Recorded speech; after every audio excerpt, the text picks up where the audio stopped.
Praise the lord. యేసు రక్తమే జయము. మన రక్షకుడు, మన విమోచకుడైన యేసుక్రీస్తు పరిశుద్ధ నామములందరికీ వందనాలు. చిన్న ప్రార్థన ద్వారా రాత్రికాల వాక్యదానం చేసుకుందాము. పరిశుద్ధుడ, మహాగణుడు అయిన దేవ యేసయ్య, సర్వాధికారినైనా మీకే వేలాది వందనములు, కృతజ్ఞత, స్తుతి, స్తోత్రం చెల్లించుకుంటున్నాను దేవ రాత్రికాల సమయంలో ప్రభు వాక్య భాగం ధ్యానిస్తుండగా వాక్య భాగం మాకు అర్థమవుట్లు సహాయం చేసి మీ కృపలో బలపరిచి మీకు మాదిరిగా మమ్మల్ని నడిపించి మీ చిత్తాన్ని మా జీవితంలో జరిగించమని చిన్న ప్రార్థన ప్రభువు యేసుక్రీస్తు పరిశుద్ధ నామములో అడిగి పెట్టుకుంటున్నాను తండ్రి. Amen amen. ఇర్మీయా గ్రంథం 10వ అధ్యాయం 23వ వచనము. యెహోవా తమ మార్గం ఏర్పరచుకొనుట నరుల వశంలో లేదనియు, మనుషులు తమ ప్రవర్తన యందు సన్మార్గమున ప్రవర్తించుట వారి వశంలో లేదనియు నేను ఎరుగుదును. ఆమెన్. దేవుడి వాక్య భాగం దీవించును గాక. ప్రభునందు ప్రియులారా, ఇక్కడ వాక్య భాగంలో గమనించినట్లయితే యెహోవా తమ మార్గం నెరవేర్చుకున్నట నరుల వశంలో లేదనియు, మనుషులు తమ ప్రవర్తన యందు సన్మార్గమున ప్రవర్తించుట వారి వశంలో లేదనియు నేను ఎరుగుదును. అదేవిధంగా వాక్య భాగంలో గమనించినట్లయితే కీర్తన గ్రంథం 37వ అధ్యాయం 23వ వచనంలో ఒకని నడత యెహోవా చేతనే స్థిరపరచబడును, వాని ప్రవర్తన చూచి ఆయన ఆనందించును.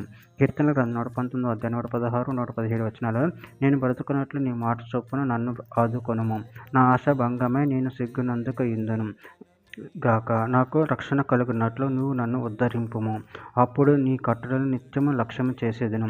సామెతల గ్రంథం 16వ అధ్యాయం 1వ వచనం. హృదయ ఆలోచనలు మనిషిని వశము, చక్కని ప్రత్యుత్తరం ఇచ్చుట యెహోవా వలన కలుగును.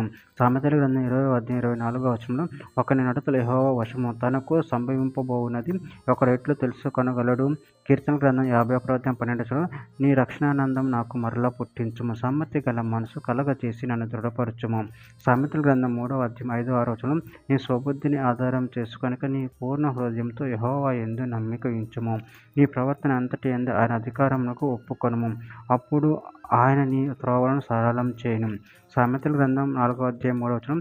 నా తండ్రికి నేను కుమారుడిగా నుంటిని, నా తల్లి దృష్టికి నేను సుకుమారుడనై ఏక కుమారుడనై ఉంటిని.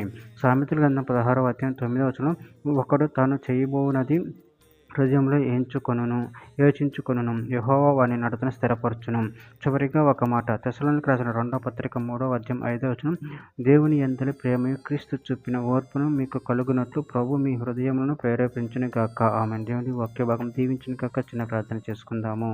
పరిశుద్ధుడైన దేవ యేసయ్య, నాయన మీరు ఇచ్చిన వాక్యదానం ప్రభావం కృతజ్ఞతలు చెల్లించుకుంటూ మా మార్గం స్థిరపరిచే దేవుడు మీరైన ప్రభావం దాన్ని బట్టి ప్రాముఖ్యతను చెల్లించుకుంటూ మీ ప్రేమ కృప మమ్మల్ని నిరంతరం కాచి కాపాడమని చిన్న ప్రార్థన యేసు నామములో అడిగి వేడుకుంటున్నాను తండ్రి. ఆమేన్ ఆమేన్.